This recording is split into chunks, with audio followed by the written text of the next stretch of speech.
Picture this. Two college friends graduate with the same degree, land jobs at the same company, and earn the exact same salary, $75 a year. They move to the same city, live in the same environment, and face the same cost of living, along with the familiar pressures of adult life. No one starts ahead. No one is at a disadvantage. On paper, everything is identical.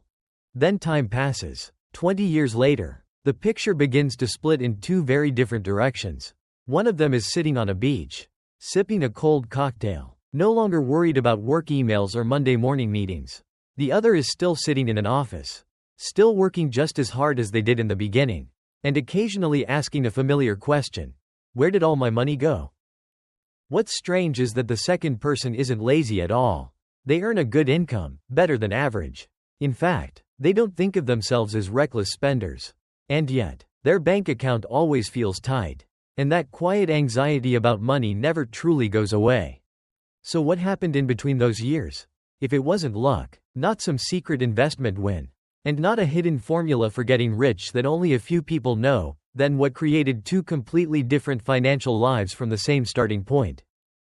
The answer isn't how much money they made.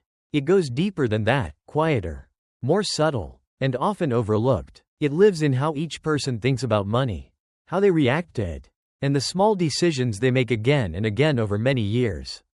And it's those invisible choices that quietly determine whether you end up enjoying financial freedom, or staying busy forever while still feeling like it's never quite enough. There's a truth that sounds almost illogical at first, but once you look closely, it explains a lot about modern financial life. According to recent studies, about 1/3 of people earning over $200 a year are still living paycheck to paycheck, running out of money before the month ends. Not all that different from people earning far less. Pause for a moment and really sit with that number. $200,000 a year, nearly $16,000 a month. An income level many people believe would automatically erase every money worry. And yet, reality shows that a large number of people at this level still feel stretched, pressured, and far from financially secure. If you're earning $40 or $50 a year and carefully watching every expense, you might think, those high earners must just be terrible with money. And that's partly true, but only partly. The other half of the truth is far more important. The habits and ways of thinking that keep someone stuck at $50 a year are the very same ones that will keep them stuck even when their income rises to $200. The numbers get bigger, but the problem doesn't change. If you can't manage $1 well, chances are you won't manage $10 well either. Money doesn't automatically make you smarter about money. In fact, it often creates a false sense of security that leads people to make even worse decisions than before. Most of us grow up with a very common belief: you're poor because you don't earn enough. And you're rich because you earn a lot. But real financial life follows a completely different logic. A high income doesn't automatically create wealth. It simply magnifies the behaviors and habits you already have. If those habits are emotional spending, lack of control, and no clear plan, then a higher income just helps you make the same mistakes, with much larger numbers. And this is where the most important question shifts. It's no longer, how do I make more money? But, what am I doing with the money I already have? Because before we talk about investing, financial freedom, or early retirement, we have to look honestly at the everyday behaviors that quietly determine whether money works for you, or whether you spend your life chasing it. When we look at people who struggle financially, we often assume the problem is simply that they don't earn enough. But if you look a little closer, you'll notice the same mistakes repeating themselves at almost every income level. And it's these mistakes, not the size of the paycheck, that quietly destroy the ability to build wealth over time. The first mistake is also the most common trap in personal finance: lifestyle inflation. Or letting your standard of living rise along with your income. When you get a raise, the first feeling is usually relief. You tell yourself that you finally have some financial breathing room. But not long after that, your lifestyle starts to upgrade. A slightly better apartment, a nicer car, eating out more often, a few extra subscriptions each month. Each change, on its own, feels reasonable, but within a short period of time, the entire raise disappears, and you're right back to living paycheck to paycheck. What's ironic is that this cycle repeats itself at every income level. Someone making $30 dreams of $50, believing it will solve everything. Someone making $50 is convinced $75 is the safe number. And someone making $75 is sure that once they hit six figures, everything will finally fall into place. But in reality, every time income goes up, spending follows right behind it. It's like running faster and faster on a treadmill that keeps speeding up, burning more energy, feeling more stressed, but never actually moving forward. The second mistake is debt. And its damage goes far beyond interest rates. Debt takes something even more valuable than money: opportunity. When you carry debt, a large portion of your monthly income is locked into mandatory payments. Before you even think about saving or investing, your money is already being used to pay for the past. Compare two people with the same income, one with debt and one without. The difference is striking. The person with debt uses their money just to claw their way back to zero. The debt-free person, with the very same income, can start putting their money to work. Debt also changes how you see the financial world. When you're in debt, every decision becomes about survival, risk avoidance, and maintaining the status quo. You can't take advantage of good opportunities because you're too busy paying the price for past choices. Money that could have been working for you ends up working for lenders instead. The third mistake, and perhaps the quietest of all, is not knowing where your money is actually going. Many people know exactly how much they earn each month, but they can't tell you how much they spent on food, entertainment, or small day-to-day purchases. Spending decisions happen on autopilot, driven by how something feels in the moment rather than by long-term goals. Each purchase seems small, not worth worrying about, but added together, they create what's often called death by 1,000 cuts.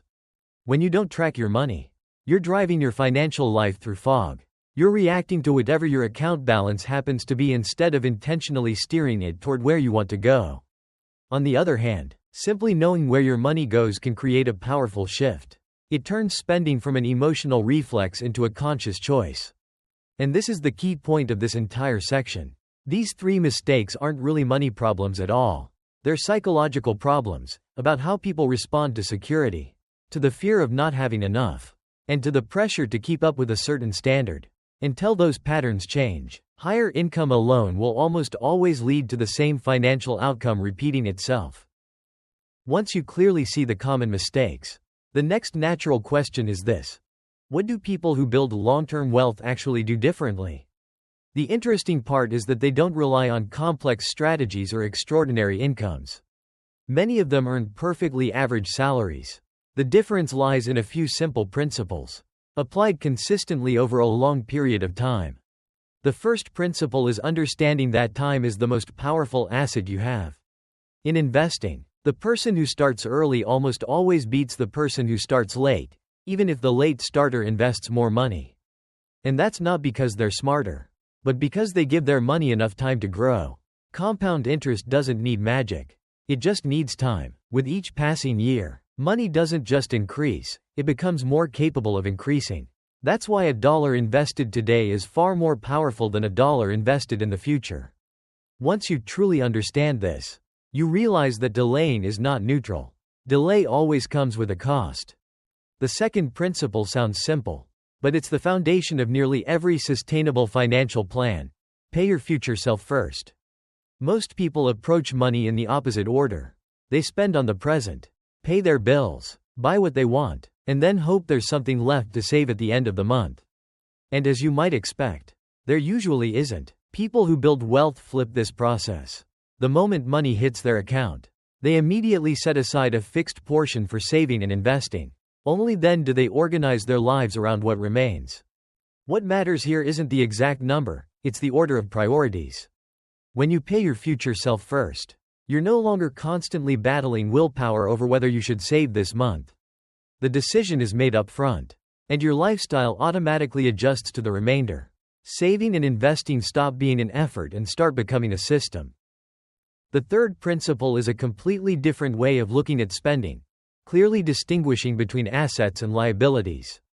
Assets are things that put money into your pocket over time. Liabilities are things that take money out of your pocket over time. Most people, without meaning to, spend the majority of their money on liabilities, while very little goes toward building assets. Wealthy people do the opposite. They prioritize acquiring things that generate cash flow or grow in value. And they're extremely intentional about purchases that only provide short-term satisfaction. The core difference here isn't whether you buy nice or expensive things. It's the purpose behind the purchase. One person spends money to look rich in the eyes of others. Another spends money to actually become rich over time. When you start viewing every financial decision through this lens, the way you use money changes naturally. And it's that quiet shift, repeated year after year, that builds the confidence and long-term motivation behind the journey of quiet wealth. If you look back at the entire story, one thing becomes very clear. The difference between two financial lives doesn't come from salary, starting point, or a lucky break. It comes from small choices, repeated day after day, choices that seem insignificant in the moment, but compound over years into completely different paths. The person who can retire early on a beach isn't smarter, and they didn't work harder than the other. They were simply more consistent in how they used money. They chose not to let their lifestyle rise with every raise. They chose to avoid debt whenever possible. They chose to pay their future self before spending on the present. And most importantly, they chose to see money as a tool for building freedom, not as a way to prove their worth. So when you see someone enjoying financial freedom, remember this: they aren't luckier than you. They just made different choices in very ordinary moments of life. In how they spent, how they saved, and how they thought when faced with decisions that seemed small at the time.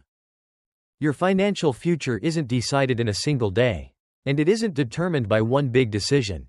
It's shaped by quiet choices made today, tomorrow, and the day after. By what you do with the next dollar you earn. By whether you prioritize short-term comfort or long-term peace of mind. And if you're looking for a calmer, more realistic, and more sustainable approach to money, one that's not loud, not stressful, and not about chasing anyone else, then you're in the right place.